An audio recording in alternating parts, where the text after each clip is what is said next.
Hello. Okay. Live. There we go. Hello. Hello from Kent, Edward. Hello. Nice to see you. Hello, hello. So, it's good to be back and to talk about languages again. I'm glad that you can join me for these chats. I enjoy them very much with you. And thank you so much for talking about our favorite subject again, languages. So, hello from Spain. Hi, everyone. Hi. Hello, hello. Good to see you. Yeah, I'm glad you're back then if you've missed seeing my lives. Thank you very much. So I asked some questions on Instagram to see if there are any questions that people had to start things off, because I thought it was quite a good way to start off these lives as people were joining, to answer questions that had come in, burning questions from different people. And I hope that I'll be able to give you some answers to the questions that I got in. Some of the questions are quite interesting. So I'll go through the ones that I got on Instagram that I can realistically answer, and I'll give it a go. Hola, crack. Hola, ¿qué tal? ¿Todo bien? No sé si soy un crack, pero bueno, muchas gracias. Thank you, right. So these are the questions I got. First one was about, can you study two languages at the same time? And yes, you can study as many as you want. The thing is, and the important thing to remember is, if you do study more than one language at a time, then of course you are dividing your time between languages. And that just is pure mathematics in terms of how that works. Hello from Serbia. Hello. Zdravo. I've got a question on vocab, so I will get to you that question on vocab for sure. Veliki pozdrav iz Slovenije. Veliki pozdrav iz Skopje. Kako gre v Sloveniji? Vse v redu. Okay, so let me see. So you can learn more than one language at a time, of course. It just does divide your time up. So I say that it's something that people should try and do. See how they get on. If it feels like you're not making enough progress to keep your motivation up, then I would say stop and go back to the second language. I would say that would be my main advice for learning languages, more than one at the same time. And I would say also, don't start two languages that are the same at the same time, like the same language family, for example, at the same time. It's always good to mix them up and have different types of languages so that you don't confuse them so easily. And I would also probably add in there languages from the same family and also languages that sound similar.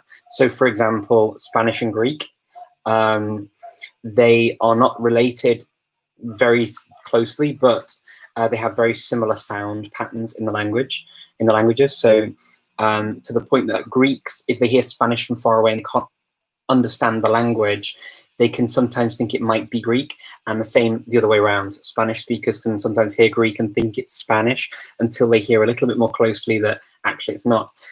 And when you have languages that sound similar, it's very easy for the brain to confuse them. So I would say look out for that too as a reason. So languages that sound quite different and distinct, it's easier to keep them separate in the brain if you're studying them together. And then just see how you feel. There are no rights and wrongs with that. It's just, you've got to be very conscious that it will slow down your learning. It will, because you're dividing your time and your attention between more languages. Okay, hello to everyone joining. Hi, Olga. Olga, I liked your video. I watched your video the other day. Olga made a video in multiple languages, and I was watching it the other day. I didn't get to see it all in one sitting, but I watched portions of it. But it was very, very good. It's nice to see you talking about your life and things in different languages. I really enjoyed doing that. What am I learning after Persian? I don't know. I don't plan that far ahead normally with languages. There are languages I want to learn, but I don't plan so systematically ahead. You're right now doing Persian, Sorani, Kurdish.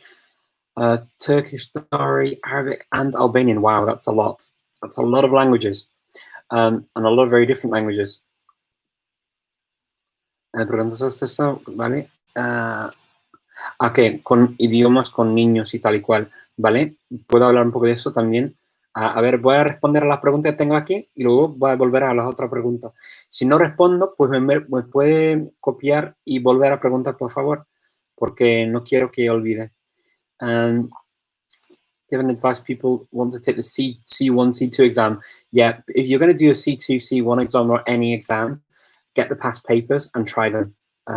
Because a lot of these exams are a lot to do with your ability to reproduce what's necessary for the exam.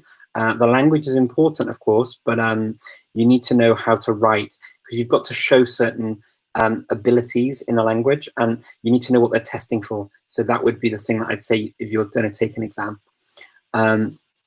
Se falando outros idiomas, sim. Qual a sua experiência mais engraçada? Mais engraçada é para mim quando tenho erros na língua, porque às vezes sei que eu não sei falar tudo perfeito, então, e é normal também, natural, fazer também erros na língua mesma, e também, às vezes, sei que eu estava falando alemão, por exemplo, e queria ir ao WC, e estava dizendo no alemão, dentro do WC, eu quero ir dentro do WC. Isso era um pouco engraçado. Okay, let me see. How do you maintain languages? Okay, I see. Wow, there are lots of new questions coming in. I'm going to go back to my list of questions because I had quite a lot coming before. The next one was easiest Asian language. I would say probably to learn to speak and communicate Indonesian is the easiest Asian language, I think, to learn to communicate in, because it's fairly straightforward in terms of forming basic sentences. So you feel like you're getting somewhere very quickly. You do notice, like every language in the world, there's a lot to speak it well. So I'm not going to say a language is easy or a language is hard. It just depends on what you put in. But in terms of being able to speak quite quickly and say things, I would say that Indonesian would be a good one if you're looking for an easy Asian language. Okay, language acquisition. I think that's just a general thing. As somebody asked me about general language acquisition, I think that's probably part of just the main theme. If you want to go to more detail, please do let me know. Esperanto is mentioned as a language. I'm guessing it's what I think of Esperanto. So I speak Esperanto. I studied it at university. Well, not at university, but I studied it whilst I was studying at university. And then I got back into it again when I started on online communities, just to be able to speak. And so I would say it's a fun language for me. I enjoy speaking Esperanto when I get to use it. I don't get to use it very often in my normal day-to-day life. I'm not a member of an Esperanto club or anything like that. In fact, there's no such thing where I live or where I am at the moment. So I couldn't, even if I wanted to be, I couldn't be a member of a club. I do enjoy speaking with other Esperantists when I get the chance. Usually that's at language events and language conferences. If I meet somebody who speaks Esperanto, I'll be happy to converse. I'm not very good at it, but I can get by and I can have a conversation. I do understand it fairly well. So yes, I like it. I like it. I'm kind of not one of those people that sort of loves or hates. It's another language and I enjoy speaking it. It is sometimes a shame when you can't go to a country to use it all the time. I do miss that about languages, and I enjoy that with other languages. The next question was a bit funny. Love making in another language. I'm guessing you're not on about the act of love making. That would probably be a little bit too much to talk about during one of these things, and also possibly not of interest to most people. But in terms of relationships with other people, actually, relationships with people in languages is a really important part of the process. And if you are in a relationship or you have you're married and you're or even friendships, actually very strong, very deep friendships, they're very important with the language learning process, because you go through many stages. So in the beginning, yeah, it's quite cute, it's quite nice, you talk about things, but then when you're talking about really important things to you, that mean things to you deeply, then you see very quickly that if you use the wrong word in an argument or in a situation, it can be quite difficult. So I would say, yes, it's a really good way to learn a language very well, because you have to, otherwise the relationship breaks down. So so yes, I think that relationships can be good. I don't know about lovemaking itself, but but yeah, definitely relationships are a good way of. Not saying that you should go out and date people just to learn the language. I don't think I could go ahead and say anything like that. But definitely, if you are in a relationship and you want to learn the language, it's a way to almost a baptism of fire, really, for the language. And there are definitely people out there who have learned languages very, very well because they've been in a relationship. Vocabulary memorization is another question I had.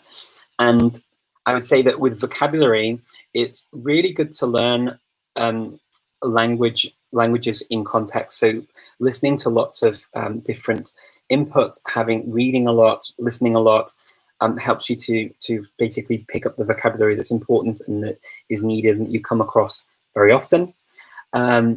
So I would say that focusing too much on, say, for example, vocabulary that you're never going to learn, like sometimes you get asked questions like, well, how do you say this very random word in a language?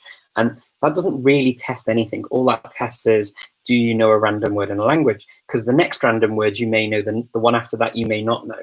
So, and you may not even know it in your own language. So I would say it's important to learn vocabulary that comes up again and again and again and again.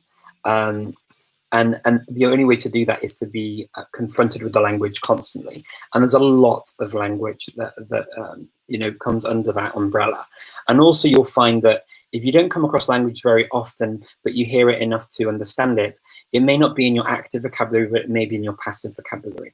So yeah, there's kind of that. With actually memorizing things, I find that using hooks in your brain that help you keep words, for example, words you already know, often if you try and associate them, that helps to keep your memory working and to make it more memorable so that you can remember the words better, more effectively. The other thing that I would say is that if you are learning lists of words, then sometimes like memory palaces are good for things like that, learning lists of things. Memory palaces, the only disadvantage I know really is that often it doesn't help with the fluency when you're speaking, because clearly you have to keep going to each room through the memory palace. As much as you get to know it, then the words become an intrinsic part of that, of your ability to speak. But it does take time for that to happen, and so they can be good if you're used to these memory type tricks and techniques. The memory palaces could be a way.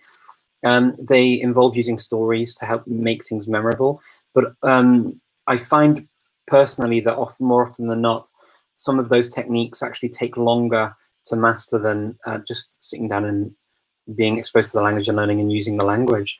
And then, if again, like with your active vocabulary, if you don't use it for a long time, the memory palaces also can degrade if you're not using them often. So yes, that is what I would say about language and vocabulary. Vocabulary is a very big topic, but I hope that sort of rundown and overview helps. Do I speak Faroese? First, not very much, unfortunately. Just a little bit. The challenges of learning, of my language learning journey, I would say challenges are always on a language learning journey, using the language actively when you've got work, when you've got studies, when you've got everything else going on in life. Often that is the bigger issue, is that trying to fit it in, making it part of your life can be a challenge. When you're in the beginning, when you're starting out in languages, it's just making something new part of your daily routine, and that can be a challenge in and of itself. And then as you learn more and more languages. For me, for example, now, people sometimes say, "Oh, why don't you learn Zulu? Why don't you learn Swahili? Why don't you learn whatever language?" And I could do that as a project. Of course, sure. I mean, that's not a problem. And in fact, I often do things like that as a project. But then to internalize that and to make that part of my daily routine forever is unrealistic, because I have to work, and I have to look after my family. I have to be around for other things. I enjoy doing these kinds of things. So all of these things that we do as well, and I enjoy putting the conference together, the Polyglot conference. It's a lot of fun, and all of that takes time. And I think that there's a balance in life that where, yes, learning languages is really important to me, but also having a different type of life as well, having life in other areas of sort of social interactions and that kind of thing are also very important to me. Being part of a community is important to me, and so I kind of balance that out.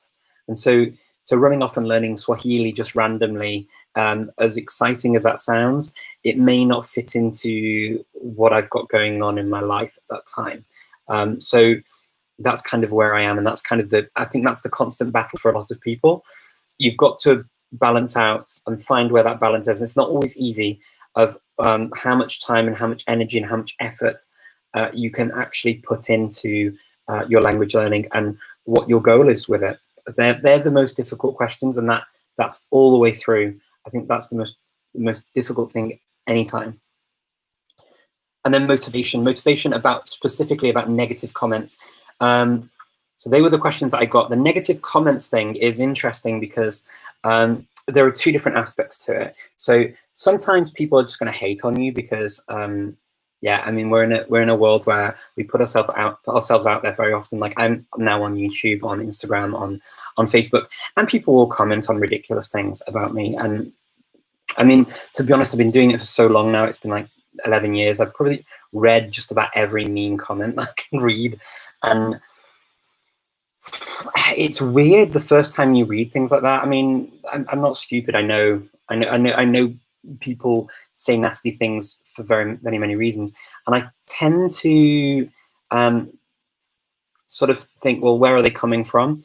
And it's normally from a place of insecurity. It's normally from a place of a negative air, you know, and sort of a dark place in their own selves, in their own lives. So they can't be very happy, content individuals to be writing something mean in the first place. I mean, it's not a sane, normal, sort of healthy place to be coming from. So I often presume that it's either they're in a bad place at that time in their lives. So I just let them kind of get on with it, and I hope that they get better, and I hope that they feel that they can move on. I hope that maybe remembering that they've written something that mean at some point or said something very mean at some point sticks with them, and then they have a moment in their lives later where they realize, actually, do you know what, I was really mean, I was really awful, and they learn from it. I hope that serves as that for them. So those kinds of comments, that's kind of where I am with them. I don't really pay much attention to it, and I definitely don't get into any debates or arguments or conversations.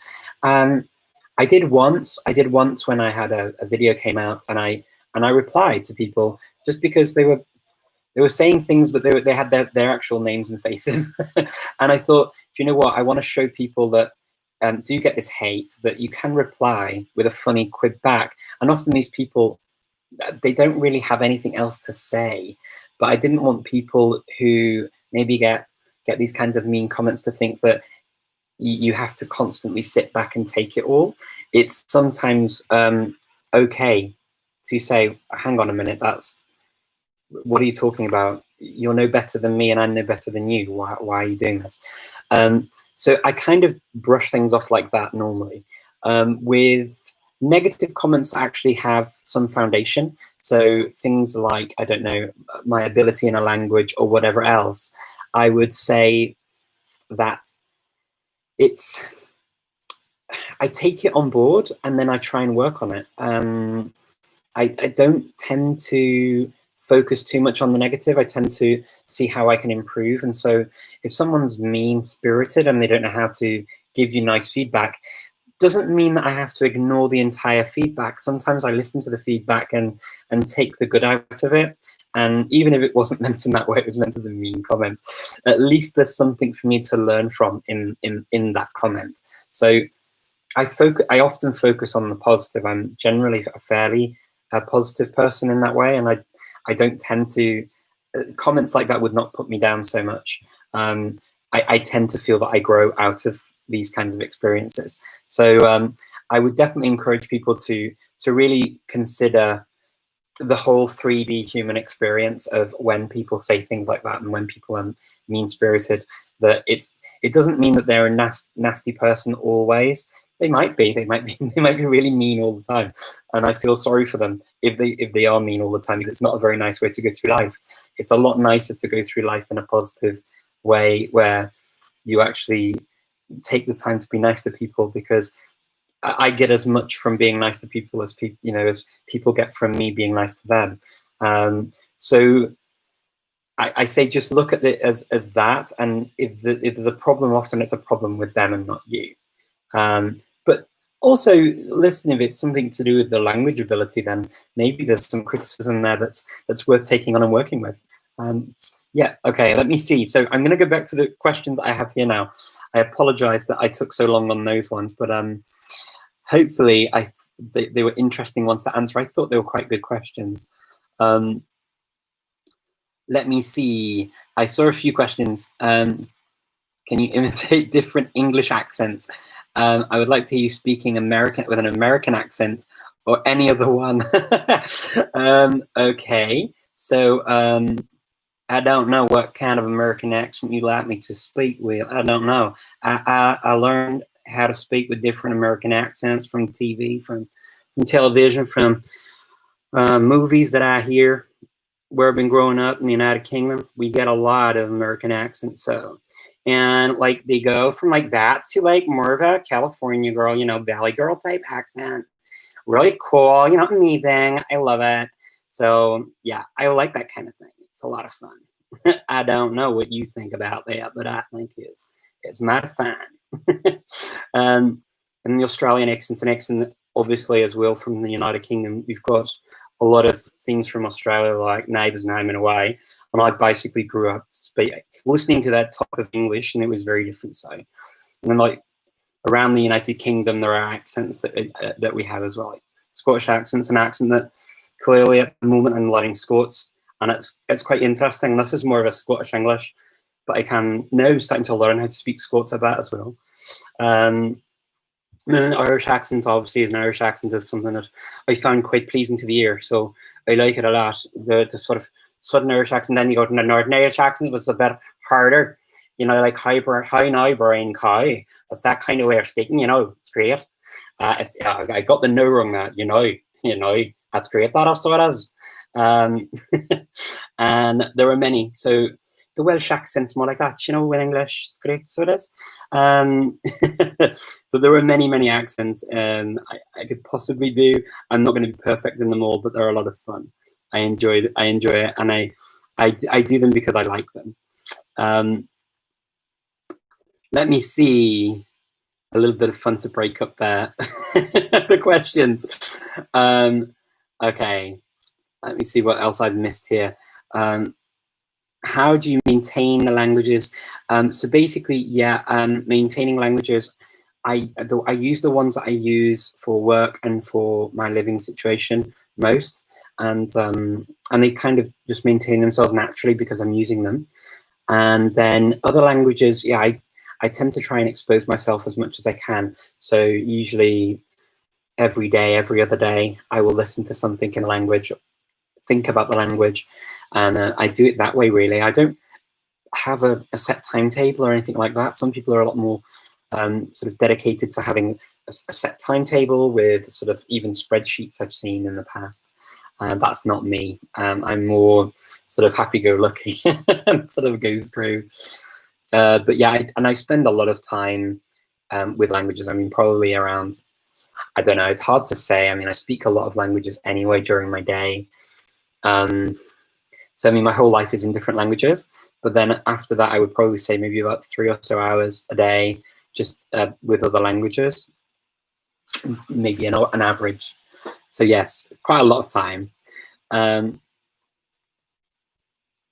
What was the biggest the issue learning German? I think switching my brain over to be able to construct the sentences in the way a German would naturally speak, that took time, and there was a real click in my head when I really got it. And but before that, it was kind of weird because I had this sort of English way of saying things, or French way of saying things, and then I was just putting German words on top of that pattern, and I didn't find it so natural to say it in the German way. But once that clicked, and that came after a lot of exposure to the language and a lot of practice, once it clicked, that really helped. ¿Cómo estás? Estoy bien, gracias. Okay, let me see.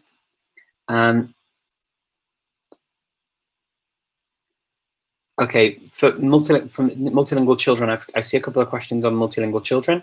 So, so my daughter is being raised on 5 languages. So 3 from birth, 2 from the age of 16 months. It's mainly just been me talking to her, to be honest, and she's done them at school. She has, she actually studies languages at school as well. She has to for her education. And she does, obviously, English and Macedonian and French are the first languages we use at home, and then German and Spanish are the second languages that we use. And yeah, I mean, when she was 10, she sat her A2 exams, because that's the highest you can sit at that age. And she sat her A2 exams in all 3 languages, and she studied for them. She started learning to read and write in them properly around, yeah, I don't know. She had French when she was very young, but at school and at nursery. But then maybe from the age of about 8 or 9, I think she started learning a bit of Spanish. And then from the age of 9 to 10, she was, or was it 10 to 11? 10 to 11, sorry, I'm wrong. So it was around 9, 10, 11, maybe. She did German and Spanish at school as well as French. And then she started doing getting ready for the exams. So she sat the exams at the various institutes. So she did the Goethe Institute, the Cervantes, and the Institut Français. She sat that exam, even though she's basically being raised pretty much as a native type speaker of French. It's yeah, it was something she did. But now, yeah, she's been using Link, actually, the Link app, to listen to podcasts in all 3 languages. And she started teaching herself Dutch recently. And so Link's pretty good for older children. When they're younger, I think just play. I'm not a big fan of making a child learn every single thing in every single language. I think that there's enough stress and enough to learn in life for children. There's enough work for them to do. Than just to go through actually teaching them every single thing 100 times. I think they've got to be kids. I'm a great believer in letting children be children, and some children will enjoy that process of learning and writing and reading and everything in single language. Unfortunately, I mean, for many parents, that won't be the norm. It's not each child comes out with their own personalities, and my goal in life is certainly not to make my daughter a mini version of me. She's not that, and that's why I kind of don't highlight her in that way. We talk in general terms about what we do because it's interesting, but it's up to her what she wants to do with her life. It's definitely her life, and if at one stage she decides she likes languages and wants to go into languages, then I will support her. But equally, at the moment, she's more interested in programming and piano lessons, and she likes maths, so she has extra maths classes and extra time studying maths because that's what she enjoys most. So yes, it's kind of where I am with my thoughts on children and languages. Try them out and see, but make it fun, make it playful, and make it enjoyable. The worst thing is to sort of force your kid to sit and study languages. You'll just bore them to death unless they really, really want that. You've noticed that you understand a lot of Italian, about 90%, because you speak Spanish and Portuguese. However, it's a different story. Okay, if they're done to, yes, you can learn it more quickly if you speak languages that are similar. It is easier to learn to learn languages from the same language family, for sure. The only thing that I'd say, Marco, is that when you do that, you actually can also run the risk of mixing them up. So you have to be very conscious about how you speak all the languages as separate languages.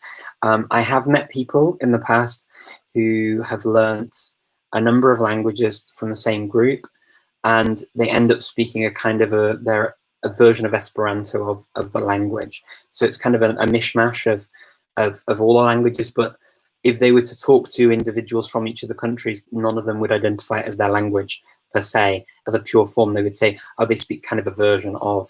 And so that's the only thing I'd say watch out for with languages.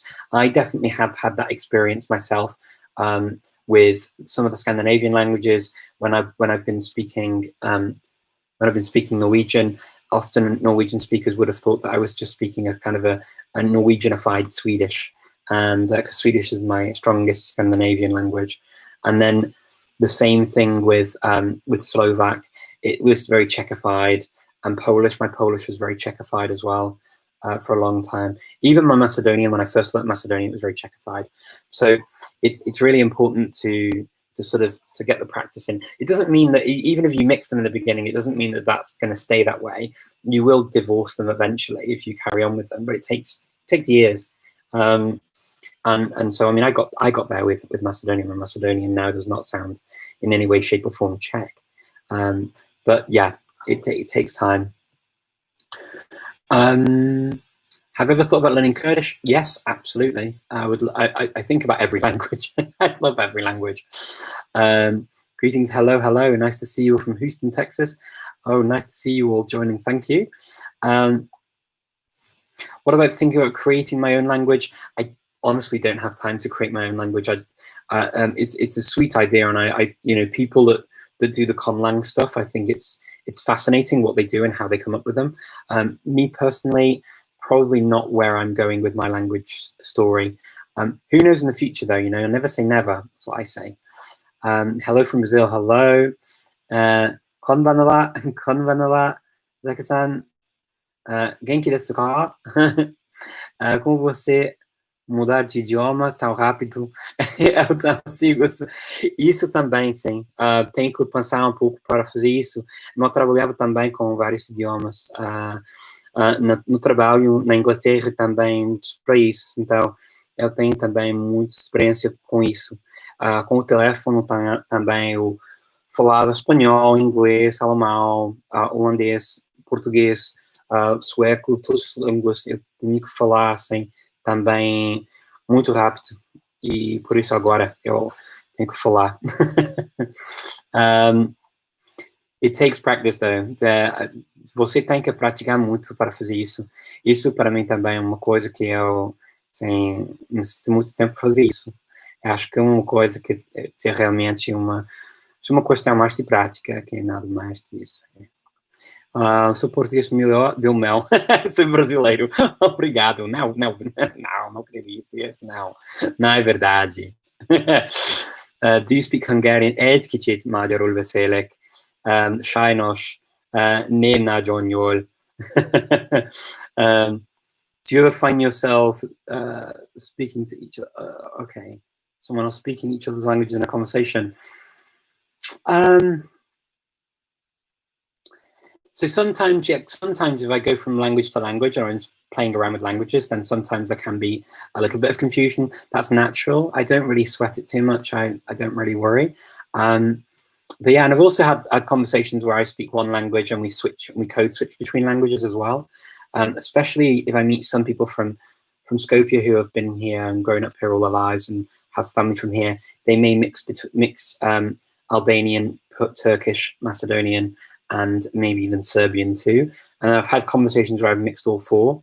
And then in Switzerland, I spent quite a bit of time with friends in Switzerland, and we'd code switch. They were Italian origin, and they'd code switch between Swiss German and Italian, and I would code switch with them. But I tended not to code switch into Swiss German because my Swiss German is not very good.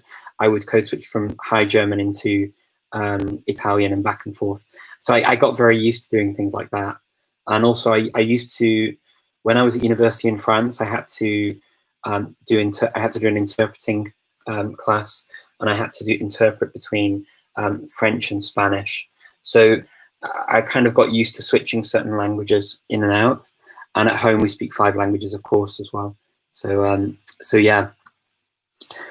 Ciao Richard, adoro parlare di lingue come studiare e praticare, imparare. Grazie Claudio, come va? Tutto bene? Dove sei adesso? Negli Stati Uniti? In Italia? Luke Colton, can you learn 9 languages at once? Luke, if you try and learn 9 languages at once, I would say that it's going to go so slowly, you're going to get really fed up very quickly. I'd say, honestly, I mean, the most I've done seriously studied at once is 3, and that's and that was at university, so it was very structured. It takes an awful lot of structure to do that. I wouldn't advise doing 9 at once, honestly. If you want to make, reasonable progress that you're going to be happy with, I'd say stick down to 2 or 3 maybe max and see how it goes. 9's a lot.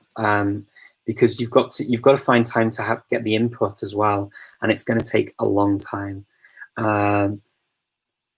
Beszélek magyarul. You're asking if you speak magyarul. Beszélsz magyarul. Beszélek egy kicsit magyarul beszélek. Egy kicsit. Do you think that it's counterproductive to learn the versions of a particular language, for example, Arabic? Right now, I learn the basics of Modern Standard, and you want to learn Egyptian and Levantine Arabic, and you don't know whether you should do it. Or, okay. Chanel, I'd say that learning different types of a language at the same time, possibly not the best idea. With Modern Standard Arabic, people tend to do a few years of Modern Standard and then move to a dialect, and they carry on with both. And then that normally does work. I have played with different versions of a language before, of course, too. So I learned European Portuguese at university, and then I studied Brazilian Portuguese, and then I did the same with French. I learned European French, and then I studied Quebecois, and it was a lot of fun.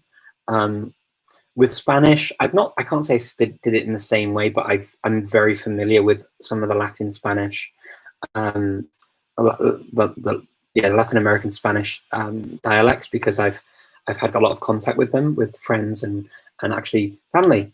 So yes, I would say that yes, it can be fun to do that. Immagino l'italiano dopo quanto sarà se una lingua d'altro insieme oltre alla pronuncia. Sì, sì, è vero.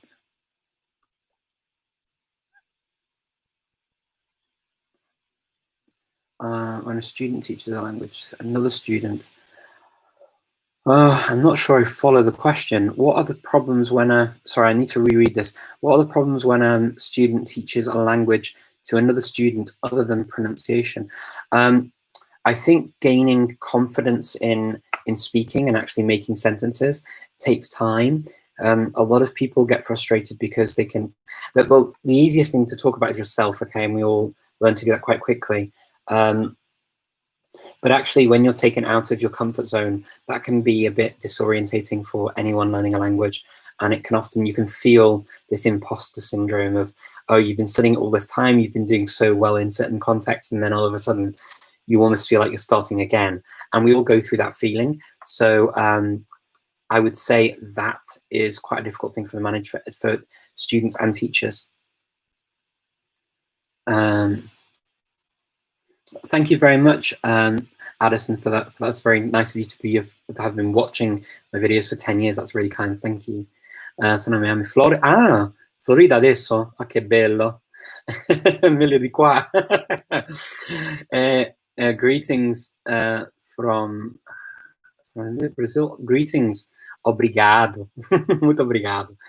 Tips on learning Welsh. Welsh. BBC, where the BBC Welsh site is really good if you've got access to the BBC site to learn Welsh. So I would say that. Otherwise, I would say The Ulpan course in Welsh is really good. I'm just going to get the book. I think I've shown this, but I may have shown this before, but they have these books, and this is from the University Prifysgol Bangor and Hymru, the Bangor University course Ulpan, and this is based on the course that's used for Hebrew, which is taught to people who make Aliyah, and they basically use the same one. And I think that the Ulpan course is actually a really, really good course to learn Welsh, and it follows on with more courses. In fact, they do have the other texts. I do have some of the other textbooks that they have. After you've done Ulpan, you can then do Pechlach. So there's Pechlach, and then there's Uwch, which you can do as well in Welsh. There's Mysteriol, and there are a few others as well. But these are really cool books to learn Welsh.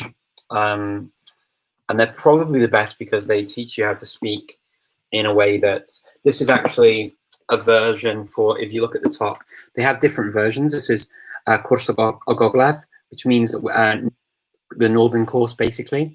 And that's because Welsh has different standards. So the Welsh that we speak in the north of Wales is slightly, well, is different to in the south. There are different grammatical features sometimes, different vocabulary for sure. And so yes, I would say pick the Welsh that you want to speak. But if you're looking at the BBC and you're looking at TV programs in Welsh, it tends to always be the Southern Welsh,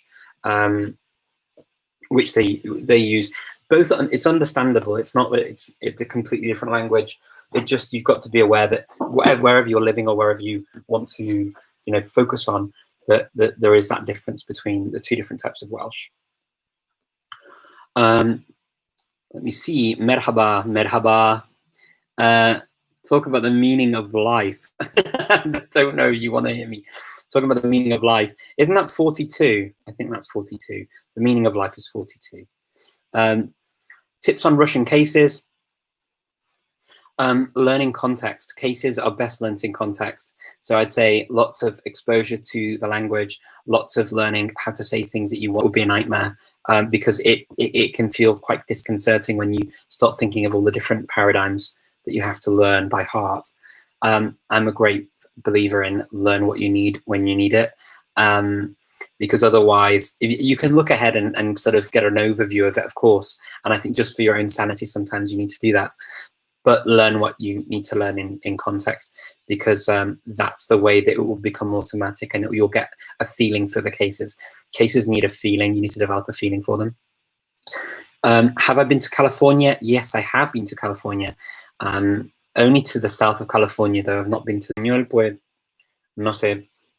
Lo aprendí en la escuela, pero, por ejemplo, más tarde, para aprender un idioma, para hablar, así, para comunicar mis ideas, por ejemplo, en otro idioma similar como el catalán, o, no sé, como portugués, por ejemplo, después de unos meses que ya podía decir lo que tenía ya en la cabeza, con fallos y tal y cual, pero ya podía comunicar algo.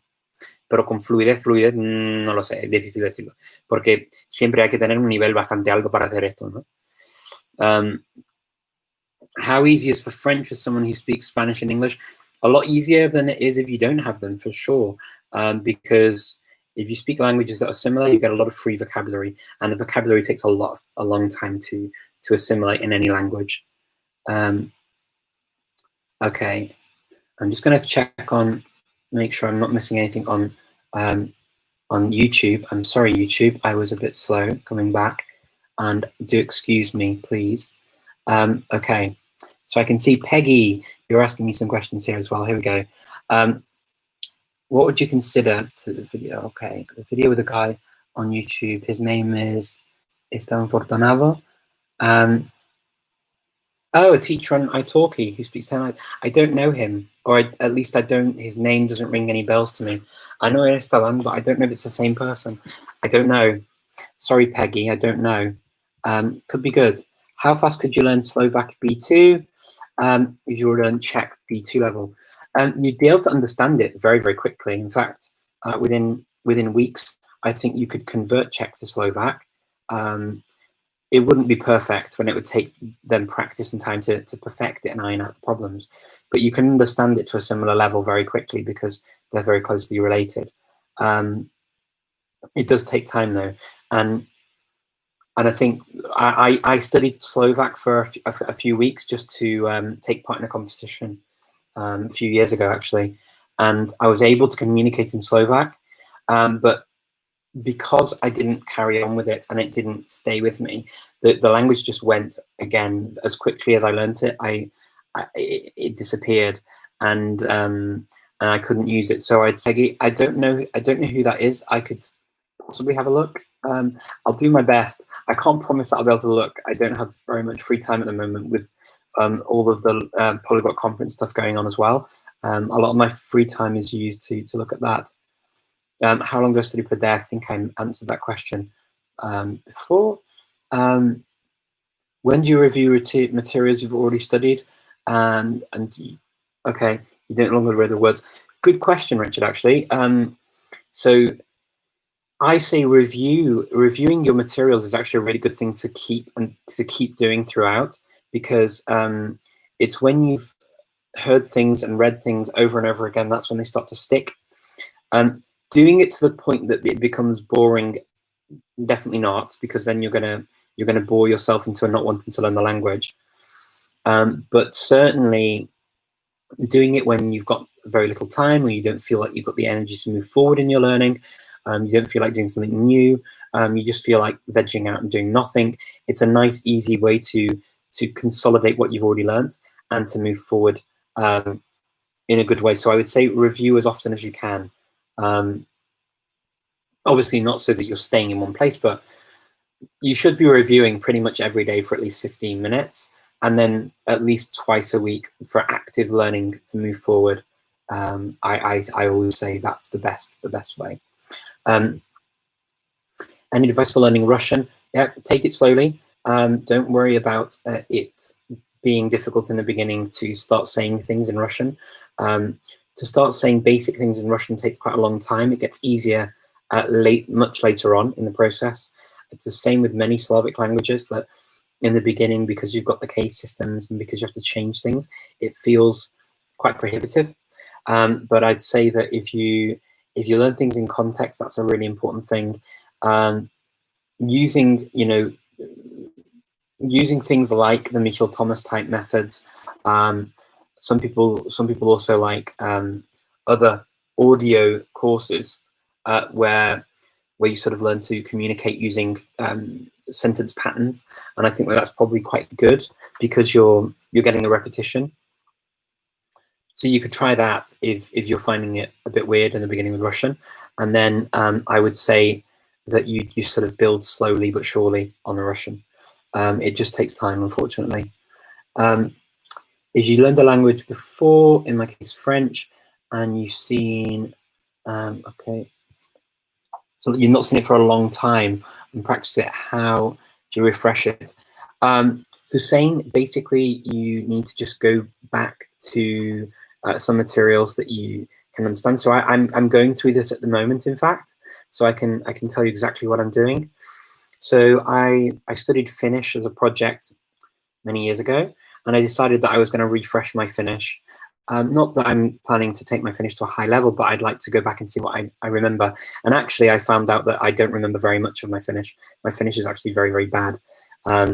So I actually took my books again that I have, which are Suomen Mestari, and that's the course that I used to finish at the University of Helsinki in Finland.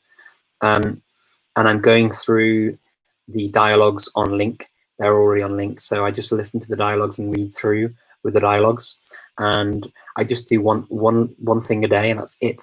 And I've been doing it for maybe about a month and a half. Maybe I started at the start of July, and I'll finish at the end of August with that part of what I'm doing. I'm just re-listening to it, and I'm finding that the words are coming back into my head slowly but surely. I say that's probably a good way to do it, to go through things that you've done before and see if things come back to you. It depends what level you got to as well, of course. When Macedonians speak Serbian, do they often have problems with cases? Yes, they do, Tim. Macedonians do make a lot of mistakes with cases in Serbian. But then also there are Serbian dialects that don't have all of the cases. So there are dialects in the south of Serbia that use 3 cases, and there are dialects of Macedonian that use 3 cases as well. And so it's quite weird. I know it sounds a bit strange, but there's a language continuum that goes on here in the Balkans, like in many parts of the world. So basically Serbian basically turns into, the 2 dialects either side of the border are very similar. And you get these kind of quasi cases in the Kumanovo dialect in North Macedonia, and in the south of Serbia, in places like I think Vranja and places like that. They speak, and the cases aren't as in standard Serbian. And I've had Serbian speaking friends that speak in that way. So it's, yes, if you don't speak with cases and you speak a similar language, I think also because people know that they understand and they don't get it right, it doesn't really matter. I certainly make mistakes with my cases when I speak Serbian or Croatian, and no one really cares, to be honest, because we understand each other, and because they know I speak Macedonian as a home language, and that so my awareness of the language is quite high, and I can follow TV and everything and music and everything in those languages. We just talk, to be honest. We don't really worry about the mistakes. So yes, it's not a problem. Okay, do you speak? Okay, do I speak any what? Oh, Vlach. Tim, I've looked at Vlach. I've got a few books on Vlach, or a Romanian. I don't really speak it, no, but I do understand. I've had conversations with people, strangely enough, where I've spoken in my kind of my poor Romanian, and they've spoken back to me in Vlach, and I get it, because some of the words that they use as well will be from Greek, some will be from other Slavic languages. So the words that I wouldn't know from Romanian, I do know from my knowledge of Greek and the other Slavic languages, the Balkan languages. So it works. What books did I use to learn Swedish? So for Swedish, we used Colloquial Swedish, which was written by my teacher at university. And the Colloquial Swedish book used by the author was really good because he gave a lot more insights, and it was really cool. And then after that, we used this book. I'm going to get it for you. If I've got it. I can't see it now. Oh, here it is. So this is the book we used in the second year of the degree, and this is called Gula Blå. And then this is basically a book that has, yeah, I mean, this has like a text in Swedish, and then you answer questions and stuff. So this is more like sort of, let me see if I can find something interesting. Oh yeah, okay, like gissa mitt jobb, I guess my job, that kind of thing.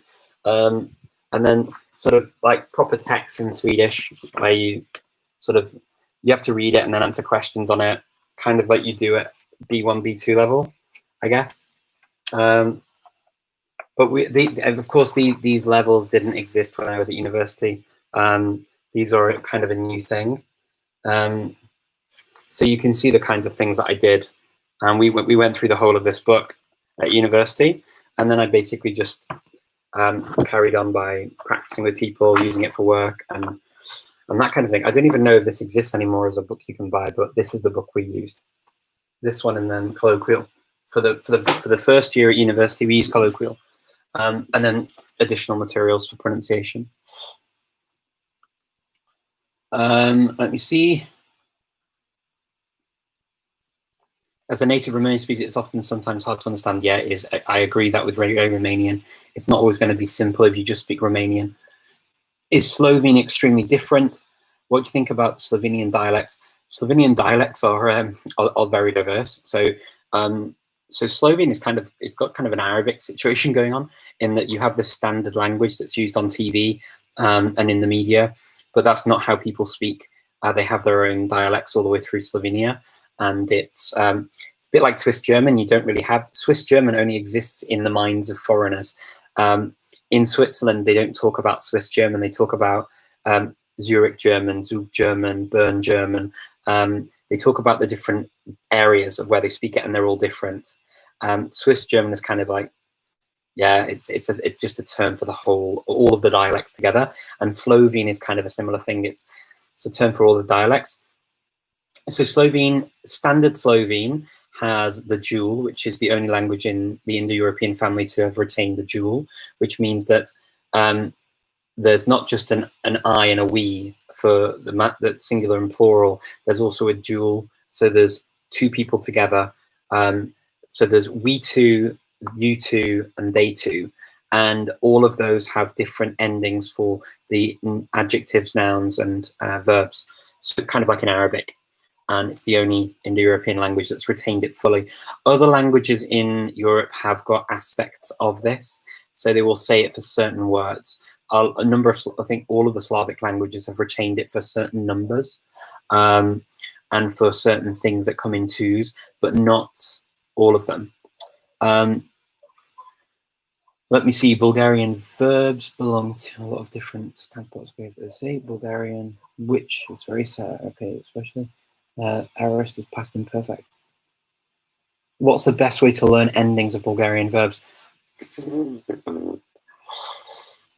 A very good question. I have no idea what the best way is. To be honest with you, many of the Bulgarian verbs, I think that you need to learn the third person for sure, so that you know how it's going to work in the rest of the paradigm. Because if you don't know that, then you're never gonna memorize all of them.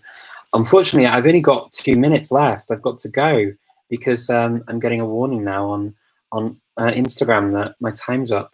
It's been such a lot of fun talking to you all, and I've enjoyed the questions very, very much. But yes, unfortunately, I'm gonna have to leave. Otherwise, it gets rid of my video and it doesn't save it. But I will obviously I will save these videos, and you'll be able to, if you want to ask me a question, feel free. You can also let me know as well if you want to give me some questions for the start of next time's meeting together, and we can talk more about languages next week. Thank you all so much for coming and joining me. I really appreciate it. I appreciate your support. I appreciate all of your questions, and I look forward to seeing you all again next week. All the very best. Bye, everyone.